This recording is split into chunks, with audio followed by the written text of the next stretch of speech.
सुखदेव जी कहते हैं राजा, बात ये उस समय की है जब दुर्वासा ऋषि के श्राप के कारण सभी देवता श्रीहीन हो गए थे। अब उनको स्वर्ग का राज्य कैसे मिले? अब इस भावना से सारे देवी देवता भगवान शंकर की शरण में गए। वासुकी नाग से मैं मित्रता किए।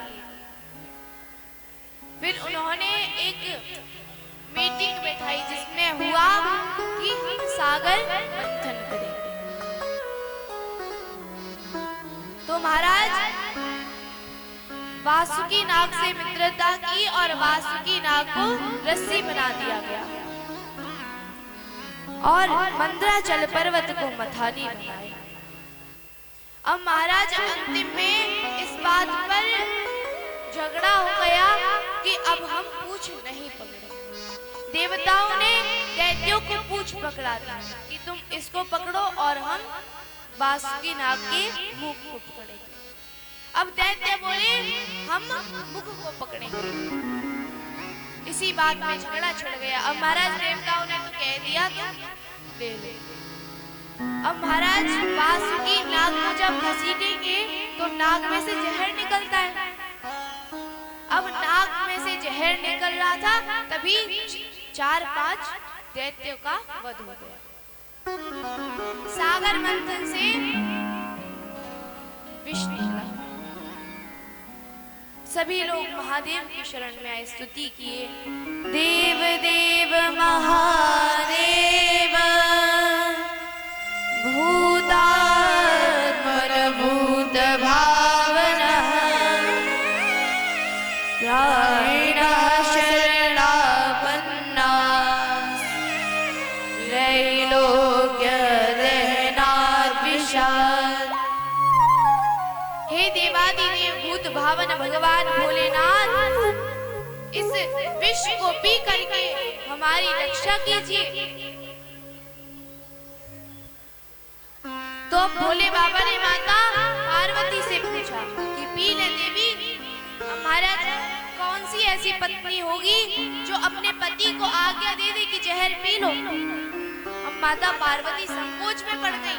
अगर कह देंगे कि पी लो तो इधर पति देव का अपमान हो जाएगा और मना कर देंगे तो संसार नष्ट हो जाएगा। इस भावना से माता पार्वती ने कह दिया, प्रभु जो आपकी इच्छा। भोले बाबा समझ गए। भोले बाबा ने सारा जहर अपने हाथ में लिया और पी गए। पीने के बाद याद आया कि हमारे हृदय में तो श्री राम जी विराजमान हैं। अगर अंदर जाएगा तो उनको कष्ट होगा और यदि उगल देंगे तो संसार नष्ट हो जाएगा। इस भावना से भोले बाबा ने जहर को अपने कंठ में ही रखा, जिससे भोले बाबा का कंठ नीला पड़ गया और भोले बाबा का एक और नाम हो गया। बोलो नीलकंठ महादेव की। इसीलिए कहते हैं जो अमृत पीते हैं वो तो देव हैं, लेकिन जो जहर पीते हैं वो देवों के देव महादेव हैं। बोलो शंकर भगवान की। सागर मंथन दोबारा से प्रारंभ। अब की बार कामधेनु मैया निकली जो कि भगवान को दे दी। उसके बाद सागर मंथन से अप्सराएं निकली, वो स्वर्ग भेज दी गई। उसके बाद ऐरावत हाथी निकला जो कि इंद्र को दे दिया गया। उसके बाद सागर मंथन से एक मणि निकली जो भगवान अजित ने धारण कर ली। भगवान ने बोला सब चीज तुम ही लेकर जाओगे, कुछ तो हमें दे दो।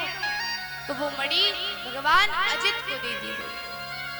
उसके बाद सागर मंथन से स्वयं माता लक्ष्मी निकली। उनकी सुंदर चाल ढाल हाव भाव देखकर सब कहने लगे ये मुझे चाहिए, ये मुझे चाहिए। अब ब्रह्मा जी ने कहा झगड़ा मत करो, यह आप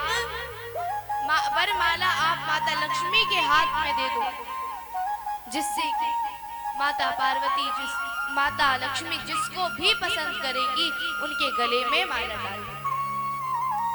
मैया ने एक मंडली में जाकर देखा, सभी संत बैठे थे। मैया उस मंडली से वापस लौट गई।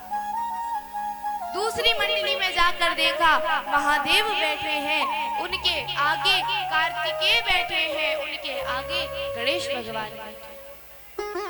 भगवान शिव को देखी, फिर सोची बाबा तो तपस्वी लग रहे हैं, लेकिन अगर दाल बनाए हम और दाल में थोड़ा सा भी नमक कम हो गया तो बाबा तुरंत श्राप दे देंगे, एक सर्प से डसवा देंगे।